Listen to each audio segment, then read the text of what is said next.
Welcome to the Mental Health Podcast, brought to you by Zuri Daye Wellness LLC, where we discuss all things mental health. I am your host and favorite health and wellness coach, Gianni, and today your soul is in for a treat. On today's episode, we have a very special guest and friend of mine joining us to talk about mental health and financial freedom. So grab your tea and meet me over at the couch. Hello, everybody, and welcome to the Mental Health Podcast, where we discuss all things mental health. Today, we have a very special guest, a very special friend of mine, Lillie Ennis. This woman is phenomenal. She's definitely a woman of purpose. She strives to encourage those around her and push everyone to be their ultimate self. So let's give a round of applause for Miss Lillie Ennis. All right, so we're going to start off with two truths and a lie. Okay. Two truths and a lie. So, I am 38 years old. I have 3 kidneys, and I grew up in Harlem. A lie. I'm going to say 3 kidneys. You have 3 kidneys? How does anyone get 3 kidneys? Oh my gosh. So I'm a walking anomaly. So I was born with 3 kidneys, 2 on the left, 1 on the right. So I have an extra super kidney. Oh my God. I never heard of anything I always like get that. people with that one because they always think that's the lie, and that's actually the truth. Wow. But you know I grew up in the Boogie Down Bronx. Right. Okie dokie. So just tell the people a little bit about yourself, what you do. Okay, so Lillie Ennis, super mom of 2 boys. That's my biggest job, actually. And I am an entrepreneur. I am a philanthropist. I am an author. And most recently, I got into the trucking business. So that's super exciting as well. Congratulations on that. That is such a big move. Black-owned transportation company is not something you see around here often. So great job to you for tapping into a market that definitely needed to be filled. Very proud of you for that one. So early on, you faced a lot of adversities. Can you tell a little bit about, your background and how you think it may have affected your mental health early on? Well, oh God, it's so funny that you called me up about this because I was just having this conversation with my boys the other day. And one of his friends actually snuck up on me when we were pulling up to the house, right? And I was coming up with groceries and one of his friends snuck up on me. And I kind of just did a maneuver. And he's like, yo. And I'm like, oh, don't ever sneak up on me. Like, don't do that, especially late at night. Like, I'm always on the guard. So I grew up in very humble beginnings in the Bronx, where you had to be tough. And you had to be tough in more ways than one. And I was just having the conversation. I was expressing to the boys what it was like also. I didn't grow up in Harlem, but I spent my weekends and my summers in Harlem because that's where I played basketball. Got it. And so that really forced me to be really tough. I remember the first time that I got jumped, by a group of girls, and I just went crazy on one of them. And I was explaining to the boys, you learn tricks in that environment. Like, I walk around late at night and I literally put my keys in between. Right? Yep. I'm like, if I'm going to punch somebody, I'm going to take their eye out. Right. I know that sounds crazy, but we're here talking about mental health, right? We're going to keep it real. Yeah. And there were certain defense mechanisms, and I explained to the boys, now that I think about it, we talk about PTSD and so many other circumstances. We talk about people going through depression or going through mental health battles, but we never really discuss what it's like growing up in urban environments and what those PTSD effects are and how it still translates and affects us to this day in current life. And that was like just my son's friend responding like that. That was a huge wake-up call for me. Like, oh my gosh, I still have stuff that I'm dealing with. I'm still in defense mode. I still walk around with my purse in front because I'm like, somebody's going to try to take my purse, But these are things that I guess we don't discuss enough, and that's why I'm excited about this podcast. So I know I went off on a tangent, but we were supposed to speak about my upbringing. Yeah, that's good. That's perfect. How do you feel as a parent, coming up in such, I would say not rough, but, tough upbringing? How do you feel you contribute to your children's mental health and making sure, that there's certain things you went through that they didn't go through? How is that process? I drill them. Yeah. We have drills. We have code words at home. Nice. And it's because you just never know. Mm-hmm. I'm like, okay, if this were to happen, what's going on? As a matter of fact, Landon, my youngest, he spent the weekend at my brother's house for Thanksgiving. Mm-hmm. And so I was at home getting some work done, and there actually was an emergency that happened with my brother. And he was able to jump in, call 911. He knew my address. He knew my phone number. Mm-hmm. He knew my dad's address. He knew everything. And I was like, wow, I'm so proud of you. But it's because of the drills that we constantly set up, because you have to make sure that your children are efficient and independent from you in a situation. I know that we want to protect them, be their parents, and be their covering, but a part of that is also equipping them for things, And so, like, even just the other day, we went out to eat in the Bronx. Mm-hmm. And they're, when they're out in New York, like, they'll be on their phones and like, la, la, la, la. I'm like, somebody will snatch that phone and run. You better pay attention to your surroundings. Right. And they're always like, Mom, you're never relaxed. Like, I'm always like looking everywhere. I pay attention to people's behaviors. Mm-hmm. And sure enough, when we were exiting the restaurant, there was a Brinks truck in the front of the restaurant. Uh-huh. And a car kind of just pulled up right behind the Brinks truck. So the boys were ready to just walk out, and I kind of grabbed both of them and I held on to them. And they're like, what? And I'm like, y'all don't see the Brinks truck? And they're like, okay. But seriously, these are things that in my mind, I'm like, oh, that car just pulled up, zoomed in like that. Mm-hmm. It could come out. They could try to rob. And then my kids are in the middle. Yeah. It sounds so extreme, right? But these things really do happen. Uh-huh. And so I'm always equipping them. I'm always telling them, listen, I know you guys didn't grow up that way. Mommy worked hard so that you don't have to grow up that way. But these are things that you actually need to think about. Mm-hmm. So it's crazy. I can't even believe I'm having these conversations with you right now. Wow. That's insane. Okay. Right. Like, we don't think about that, like how our thought process is a little different from the generation coming up, but it is, like, it is. I feel like we were taught to think quick, fast, and stop, drop, and roll. Right. And always be on alert, and I think the new generation is a little more lax this, coming up, but not to say that it's a problem, but it is a difference in, like, processing, what's happening in the world around you. It's very, very different. Nice. So, you are a survivor of breast cancer, and you have soared. I don't know anyone who has your testimony and soared in the way that you have. So, I wanted to, kind of pick your brain about what was your final breaking point before deciding, you know what, I'm all in. Financial freedom is what I need. And how do you think gaining financial freedom contributed to your mental health?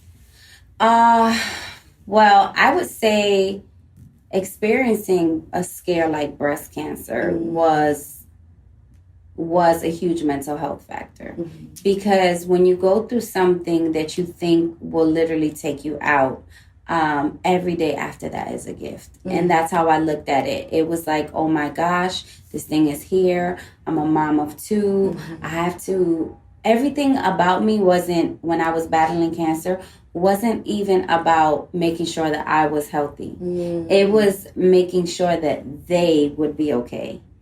Wow. I didn't even have time to process my health. It was like, oh my gosh, this can happen. I cannot be here, and I need to make sure that they're good. Yeah. And so I worked all through my entire diagnosis, and I got hungry. Mm. Like, it was almost this, like, insatiable desire to make sure that my children were set and well off. It was like, let me get this in order. Let me do that. Let me make sure, they're okay. Let me make sure if, God forbid, something were to happen to me and this thing really did take me out, they wouldn't have anything to worry about. Right. And so when I got news that I was healed, right? Because I don't say remission, I say healed because God healed me. So when I found out that I was healed, it's almost as if there's still this boogeyman that lingers. Because it's like, what if it comes back? Right. What if this? And that was something that I had to work through for a while. I had to say, girl, if you don't claim your healing and just go about your business. But it was for like a good 2 years after, it was still this like, oh my God, am I in the clear? Like, oh my God, is this going to come back? Oh my God, what am I eating? I started panicking about things that I was eating. I started panicking about so many things because I felt like, what did I do to cause this to me? Right. I didn't have any family history. I was young. I was diagnosed at 25. Most women are not diagnosed at that age. So it was just this constant boogeyman that was right here in the back of my shoulder. And one day I made the mental switch and I said, you know what? I'm tired of this boogeyman chasing me.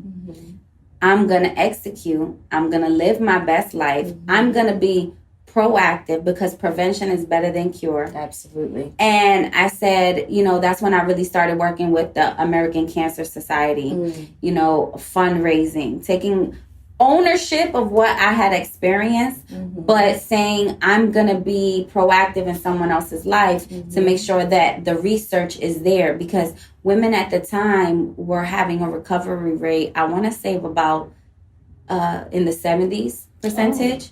Okay. And now the recovery rate is in the 90s. Good. And that's because of the research. That's because of the advocacy. That's because of women actually coming in and getting checked, which is what I started to do. At first I felt embarrassed that I was sick and I didn't want anyone to know. And then I really started to speak up more about it because I realized the more I spoke up about having breast cancer or experiencing it, people started saying, wow, I should go get checked out. Wow, you went through that at such a young age? Okay, I need to go get checked out. Wow, I'm going to go take my mom. Oh, she's had a scare. She's been complaining about this. It's like the minute I spoke up about it, everyone was okay with like speaking about it too. Yeah. And it didn't become this hidden taboo thing. And so what I realized is that women have a tendency to suffer in silence.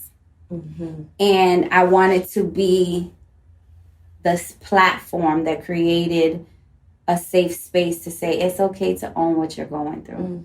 It's okay to say you were drooling, you were ugly, you lost your hair. It's okay to say you was worried about what your tits are going to look like. I could say that on here. Okay.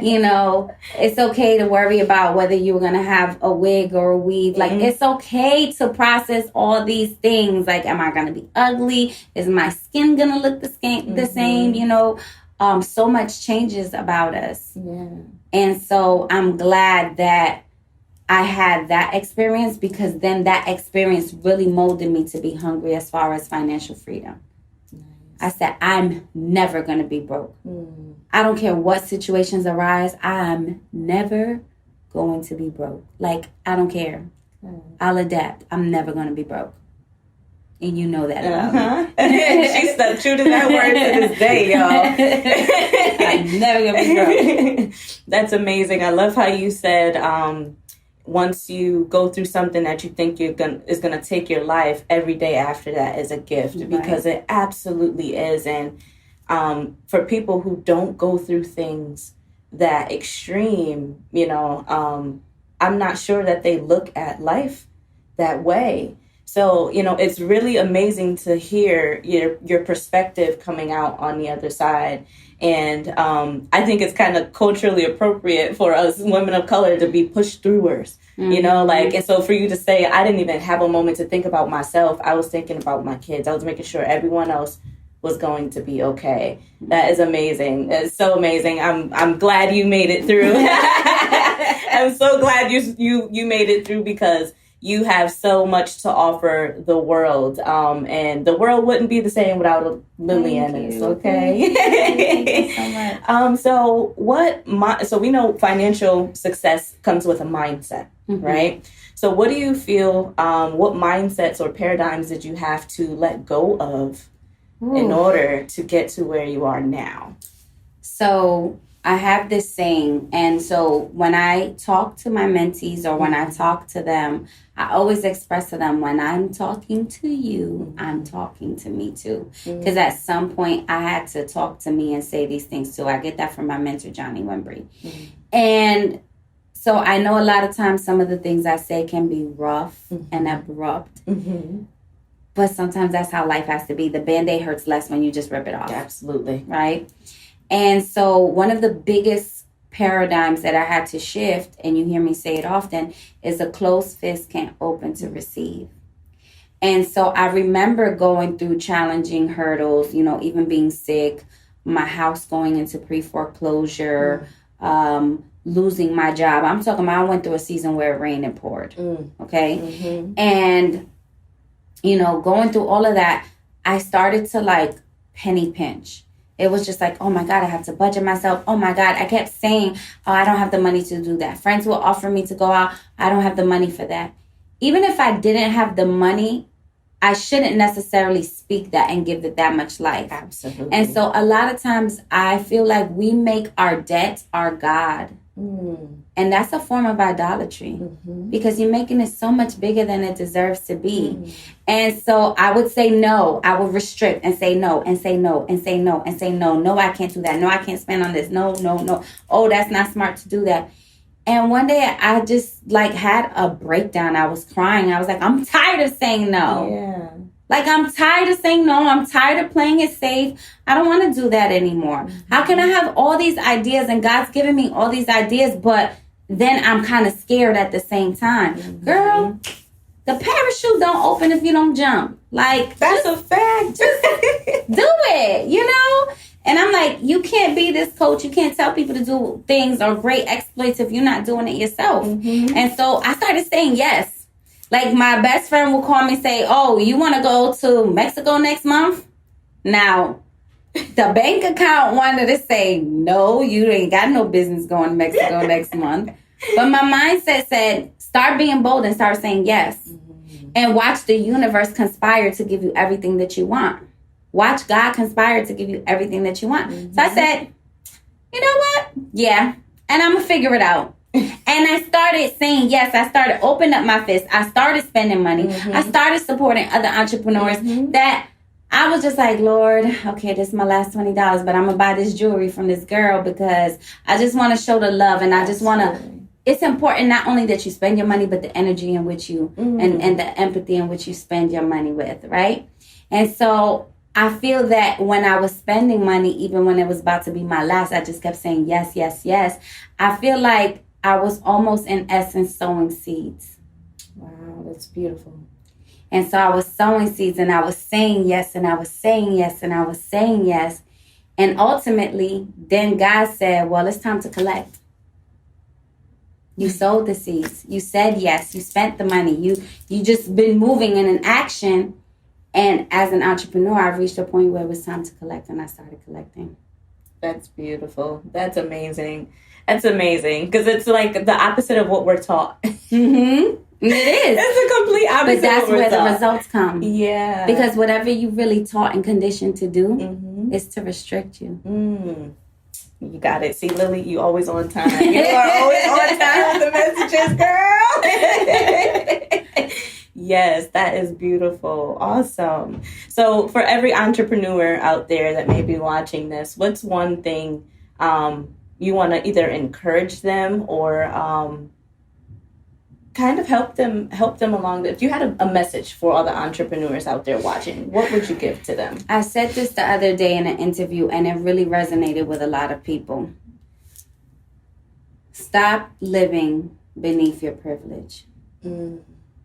Stop living beneath your privilege. Now, every time you grow, every time you're fearful, you got to think of yourself as an entrepreneur. You have to think of yourself as almost like an animal that needs to shed skin.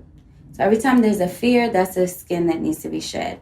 Every time there's a hesitation, there's a skin that needs to be shed. Every time we reach a point where we feel we're reaching a plateau in our business, there's a skin and a dimension that needs to be shed, right? And so we can't, unless we shed that skin, we can't grow into a new dimension. We can grow into higher heights. And so if you ever feel like you're stuck, it's just something that needs to be shed. Too many times we feel that in order to grow to a higher heights, it's something we need to add on.